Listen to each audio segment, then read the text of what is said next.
that consciousness that I am a citizen of this country, I have a voice, I have a right to exercise that voice, and I am responsible for shaping my future.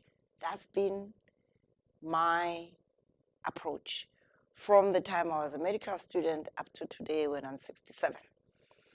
But it has found different expressions over time. My work today, as someone who moved from a researcher, a university vice chancellor, a World Bank managing director, and came back into the business environment where I was a very active director of companies. The idea in all my engagements as a director of companies was to be that voice that says, you can't have business as usual.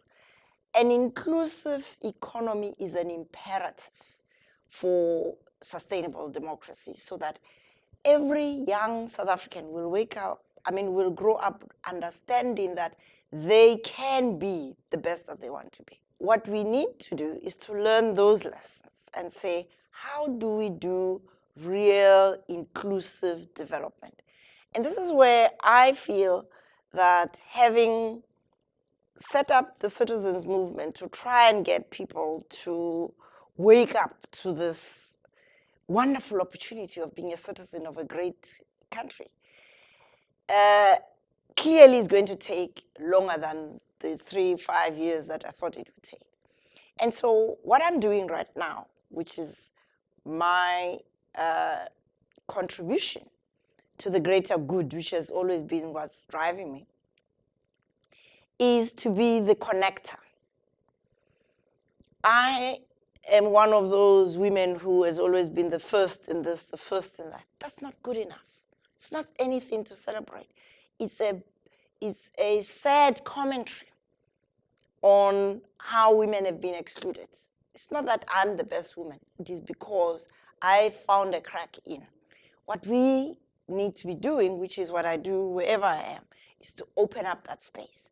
And this space will not be opened by developing women. Women don't need to be developed. What needs to change is the mindset of the society, that women and men are complementary. And if we look for that complementarity, that's where the greatness comes from. My point in playing this connector role is also about the importance of institutions. We know from that study, Why Nations Fail, that nations that don't build institutions that are strong, durable, and that are connected to the people fail. Here, we want to make sure that ordinary people feel, I don't have to be Bill Gates to invest in my country. I don't have to be Mo Ibrahim to be able to make a difference in my country. I don't have to be big and wealthy to invest in my country. Because unfortunately, the term philanthropy is linked in people's minds to wealth. People who have got more wealth than they know what to do with, therefore they give it away, which is not true. I mean, I know many of those people. They are doing this not because they don't know what to do with it, but because they have a passion. It's all about investing.